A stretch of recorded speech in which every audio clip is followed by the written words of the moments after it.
Your company gave you a relocation package. HR sent you a checklist. You had a welcome call. You thought, okay, I'm ready. And then you landed in the United States, and nothing went the way you expected. Not even close. There are 6 moments exactly like that waiting for you in your first year. Nobody puts them in the handbook. HR can book your flight and find you an apartment, but HR cannot tell you why your coworker said, "Let's circle back," and never did. HR cannot explain why your office building has 2 lobbies, and you've been walking into the wrong one for 2 weeks. And HR really cannot prepare you for the moment someone says, "How are you?" and actually walks away before you answer. That one confused me for so long. By the end of today, you'll know all 6. Stay with us. This is Easy English with PJ. I'm Logan. And I'm PJ. Let's get into it. Okay, first thing, and I want to start here because this one trips up almost every expat in the first week. The phrase, "How are you?" It looks like a question. It is not a question. In American English, "How are you?" is a greeting. It's closer to hello than it is to tell me about your life. When a coworker passes you in the hallway and says, "How are you?" they are not stopping. They're walking. They want one word, maybe 2. And the answer is almost always, "Good, thanks, you?" That's it. Done. The conversation is over. Now, let me tell you about Sophia. She's a project manager. Her company transferred her to their Seattle office on a 2-year assignment. Smart, experienced, excited. Day 3. A colleague passes her in the hallway and says, "Hey, Sophia, how are you?"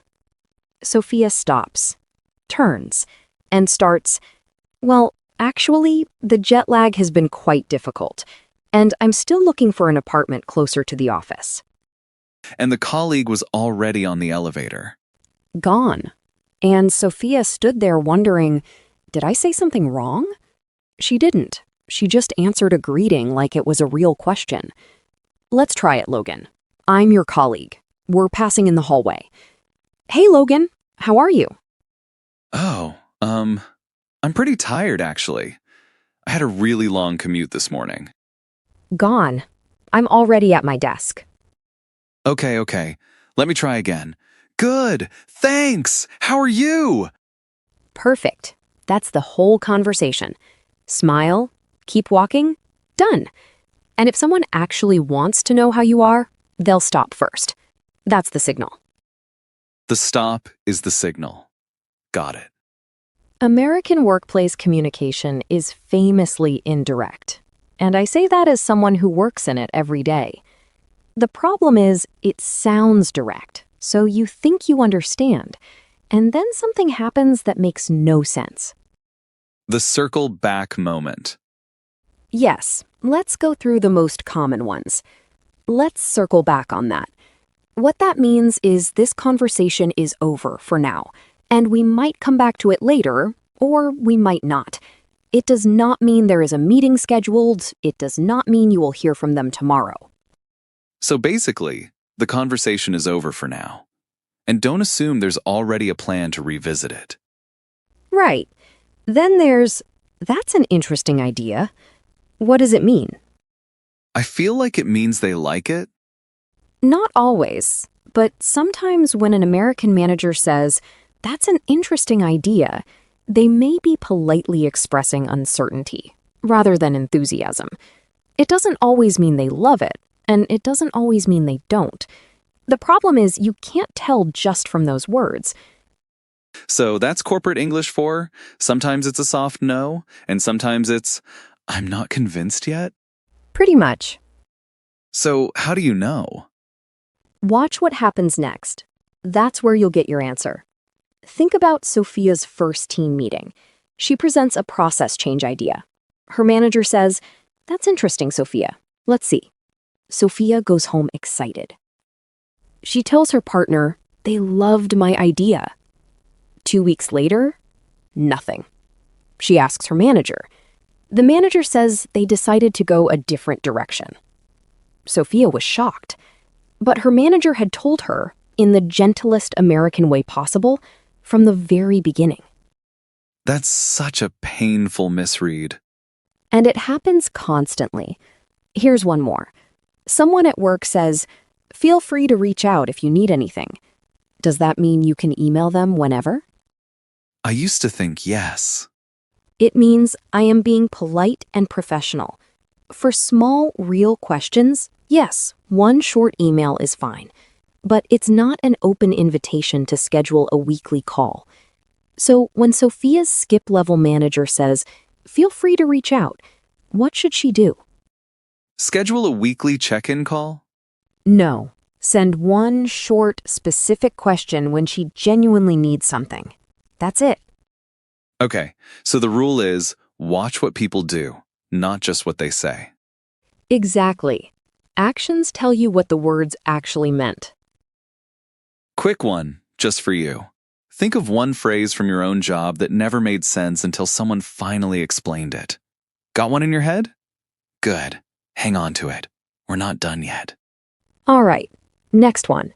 And this one makes a lot of expats uncomfortable because it feels fake. Small talk. The elevator conversation. The coffee machine conversation. In the United States, small talk is not just friendly. In a work setting, it often helps people decide whether they feel comfortable around you. And if people feel comfortable around you, they help you. They include you in things. They put your name forward when opportunities come up. It goes a long way. And "I'm bad at small talk" is not an option. So what do you actually say? The safe topics: the weather, sports, weekend plans, food, TV shows, how long the commute took. Hardly anyone argues about these. Sophia is 2 weeks in. She's at the coffee machine. A coworker says, "Did you catch the game last night?" Sophia has no idea what game. She doesn't follow American football yet, so she smiles and says nothing. The coworker moves on. After a few weeks, Sophia notices her team goes to lunch together, and she's never invited. Not because they don't like her, because they don't know her. Exactly. She never gave them anything to connect to. She didn't need to learn American football. She just needed one line. Let's try it. Logan, you're Sophia's coworker. Ask her about the game. Hey, Sophia, did you catch the game last night? No, I don't watch football. Oh, cool. Door closed. Now let's try the right version. Same question. Hey, Sophia, did you catch the game last night? I'm still learning the teams, but I heard it was a great game. Who do you follow? Oh, I'm a Seahawks fan. Ever since I was a kid. Now you've given them something to talk about. Sophia didn't need to love football. She just needed to open the door. 2 questions work every time. How was your weekend? And any good plans this week? Use those every Monday and Friday. You'll be remembered as someone warm and easy to work with. Now let's talk about the practical English that nobody teaches you in language class. Sophia's been in Seattle 2 weeks.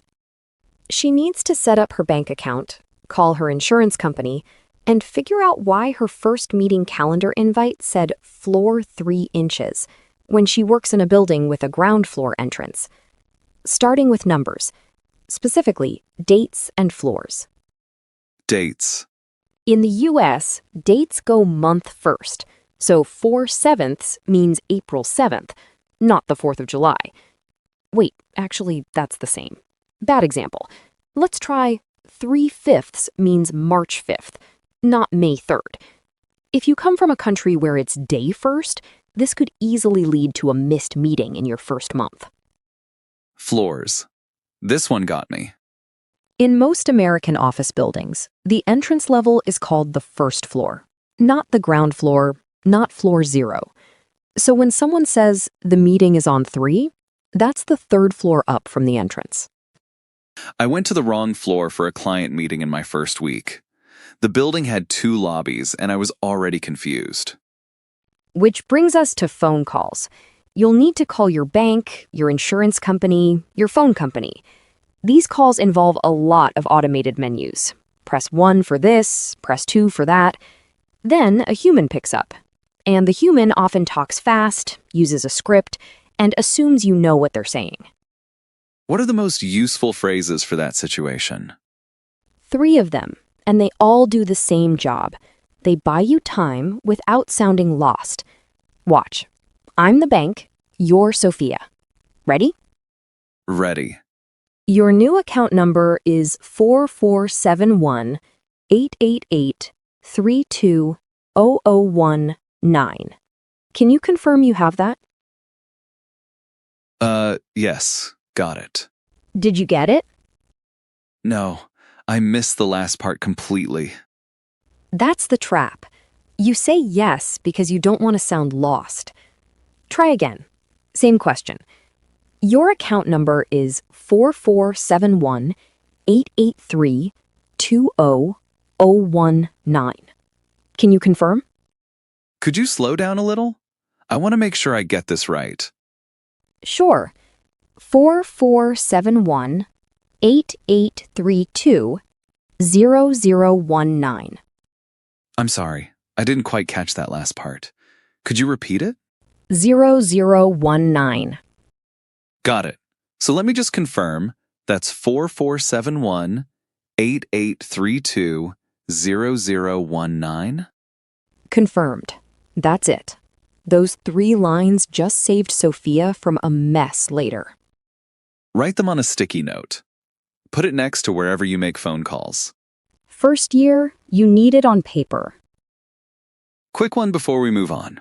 In a minute, we're going to talk about restaurant tipping in the US, and I'll tell you right now, the number surprises almost everyone who didn't grow up here. Take a guess. We'll come back to it. This part of the episode might save Sophia and you from a very awkward lunch. Let's talk about money in social situations. Tipping. Yes, in the United States, tipping is not optional in most service situations. It is part of how service workers are paid. At a restaurant, 18 to 20% is standard. At a coffee shop, tipping is more optional, though many people still leave something. In a taxi or rideshare, the app will show you options.